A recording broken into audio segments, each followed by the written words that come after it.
The Canadian left is tearing itself apart, but this needs to be a wake-up call for the rest of Canada. Stop letting these goddamn people destroy our country. They are lunatics. They are all claimed to be oppressed. It's a weird group of factions with a ton of infighting that will tear this country down if we continue to give them power. Before I get into it, if you're interested, become a member. Join the movement to take this country back. You'll get early videos. I'm going to start opening chats so you can help mold this movement. Polls, really appreciate it. You can hit the join button to do so. So at the Pride Parade this past weekend, it was shut down about an hour in by a group so-called LGBTQ for Palestine. By the way, at the Pride Parade, you see about 1 million Pride flags, 1 million Palestinian flags, almost no Canadian flags. How goddamn pathetic is that in Canada? No Canadian flags. It's a perfect example of our sovereignty, our national pride is going down the absolute shitter. We're turning into such a docile country. And this is all Cloward Piven strategy, looking to destroy us from within. So I thought I'd do a little digging into what it's like exactly to be LGBTQ in Palestine. They follow the Criminal Ordinance of England of 1936. It's the law of the land in Palestine. And did you know in Palestine that if a man is caught sleeping with another man, it is a minimum 10-year prison sentence? And in many cases, I read of 15 cases of people this year being murdered for being gay.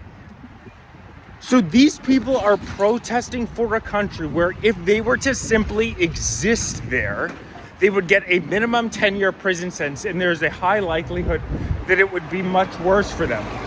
I can't quite describe what the cognitive dissonance is. They're shutting down a parade for a group of people who claim to be oppressed, and they are protesting for a country that would literally throw them in jail. A couple other laws in Palestine. If you get caught criticizing Allah, criticizing their God, it's a minimum 10-year prison sentence. Women are required to receive written permission from a man in order to leave their house. This is the law of the land.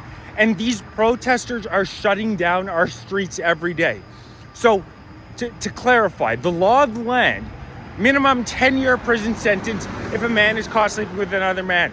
Minimum 10-year prison sentence for criticizing Allah. Did these sound like women need written permission to leave the house? Did these sound like liberal values to you, woke values to you? This is where the cognitive dissonance comes in. Did these people just look at somebody's skin color, look at what area of the world they're from, and assume they're oppressed? Because in the Middle East, they have the exact opposite. The Middle Easterners, a lot of these countries would laugh at the worldview of these woke, far left-wing people. These are very traditional people. You look at their laws, they punish homosexuality. They punish anybody who criticizes religion. It's the exact opposite of the values that are written out in our Charter of Rights and Freedoms. Yet I see again and again and again these woke lefties shutting our streets down day after day after day, rolling out fake body bags. And I think to myself, what the hell is going on in Canada? We have allowed these people to govern us. Justin Trudeau, the human marshmallow, was the perfect representation of these people, and he an absolute disaster. I can go measure after measure after measure. You look at immigration, housing crisis, healthcare, all the social services, everything the government that's supposed to provide it was an absolute disaster. Record over 2 million Canadians using food banks, 8 million invaders in 10 years. Our healthcare system an absolute disaster. 70,000 people die a year that don't have to die. GDP per capita as measured, 50th out of 50 countries, just disaster after disaster after disaster in the objective world. But that's what the issue is. These far lefties, these wokesters, don't live in the objective world. They're shutting down their own parades in countries that would see them murdered in a lot of cases.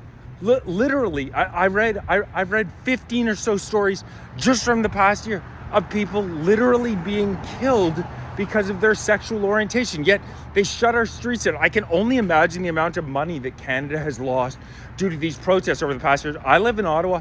Past 2 years, almost every day, our streets are getting shut down with some of the most vile stuff you've ever heard coming out of loudspeakers.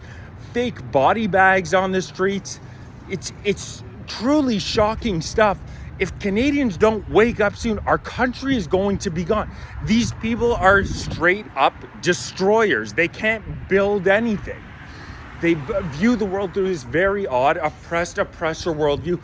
They do not like our Charter of Rights and Freedoms. They don't believe in freedom of expression. They don't believe in freedom of movement. Look at the causes that these people support. Are these Canadian values? Absolutely not. I'm hosting a rally Saturday, September 13th at noon, Parliament Hill. Take Canada back.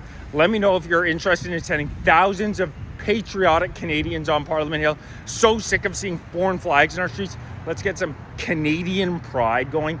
Take our country back from these loons, because a couple more years of liberal governance and this country is going to be gone for good. Please, if you enjoy this content, like, subscribe, join the movement on TikTok. Please make sure you're following me on YouTube, because I'm over 10K subs and the Canadian government doesn't like dissidents. Let's take this country back.